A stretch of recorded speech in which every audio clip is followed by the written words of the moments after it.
24 ঘন্টারও কম সময়ের মধ্যে কারাকাসে হামলা চালিয়ে ভেনেজুয়েলার প্রেসিডেন্ট নিকোলাস মাদুরোকে তার বাসভবন থেকে অপহরণ করে মার্কিন বিশেষ বাহিনী। মাদক সন্ত্রাসের অভিযোগে নিউ ইয়র্কে নিয়ে বিচারের মুখোমুখি করা হয়েছে তাকে। ভেনেজুয়েলায় হুমকি বাস্তবায়নের মাধ্যমে ইরানের ওপর মানসিক চাপ আরো বাড়িয়েছে ট্রাম্প প্রশাসন। এখন প্রশ্ন হচ্ছে, কারাকাসের মতো তেহরানে কিছু ঘটানো বাস্তবে সম্ভব কিনা। আন্তর্জাতিক রাজনীতি বিশ্লেষকরা বলছেন, ভেনেজুয়েলায় যে ধরনের সামরিক ও গোয়েন্দা সক্ষমতা কাজে লাগানো হয়েছে ইরানের ক্ষেত্রে একই ধরনের অভিযান যুক্তরাষ্ট্রের জন্য কার্যত অসম্ভব। কারণ ভেনেজুয়েলায় অভিযানের আগে 6 মাস ধরে কারাকাসে সক্রিয় ছিল মার্কিন গোয়েন্দা সংস্থা।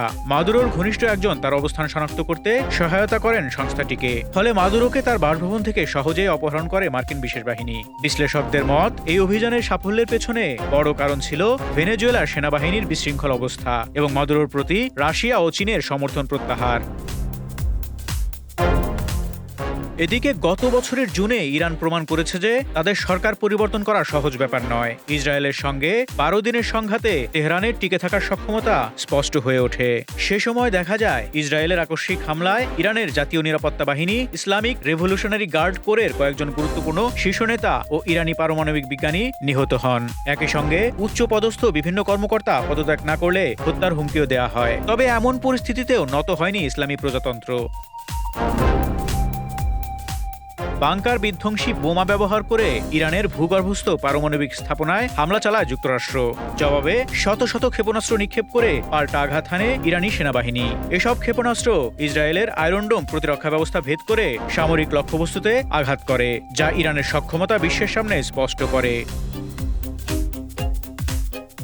নির্মাণ, টেলিযোগাযোগ ও রপ্তানি খাতে ইসলামিক রেভলিউশনারি গার্ড কোর আইআরজিসির রয়েছে বিশাল ব্যবসায়িক সাম্রাজ্য, যার মূল্য বিলিয়ন বিলিয়ন ডলার। আর এখানেই আইআরজিসির শীর্ষ কমান্ডারদের ব্যক্তিগত স্বার্থ, যা সরকারকে টিকিয়ে রাখতে সরাসরি কাজ করে। শীর্ষ কমান্ডারদের এই স্বার্থই ইরানের অবস্থানকে শক্ত করে রেখেছে।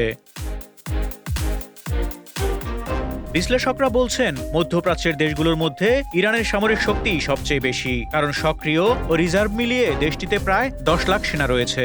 শুধু আইআরজিসির অধীনেই অন্তত 1,50,000 সেনা রয়েছে, যাদের অনেকেই সরাসরি যুদ্ধে বাস্তব অভিজ্ঞ।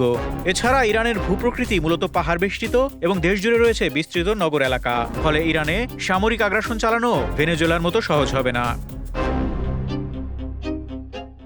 এদিকে ইরানের পাশে রয়েছে দুই পরাশক্তি চীন ও রাশিয়া।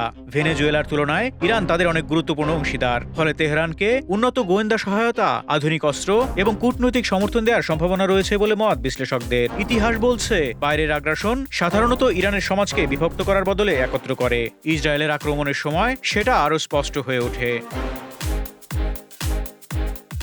সবশেষে বলা যায়, ভেনেজুয়েলায় মার্কিন হস্তক্ষেপে যুক্তরাষ্ট্র তার ক্ষমতার সীমানা তুলে ধরেছে, যা ইরানের মতো দেশের ক্ষেত্রে অনুসরণযোগ্য মডেল নয়। ট্রাম্প চাইলে হয়তো ভেনেজুয়েলার মতো দুর্বল দেশের কোনো নেতাকে সরিয়ে দিতে পারেন, কিন্তু ইরানের মতো জটিল সমাজকে নিয়ন্ত্রণ ও রূপান্তর করা ট্রাম্প ও তার জেনারেলদের পক্ষে প্রায় অসম্ভব। যুক্তরাষ্ট্র ইরানের বিরুদ্ধে কোনো উদ্যোগ নিলে গোটা অঞ্চলে দীর্ঘস্থায়ী ও ভয়াবহ বিশৃঙ্খলা এবং রক্তপাতের আশঙ্কা তৈরি হবে।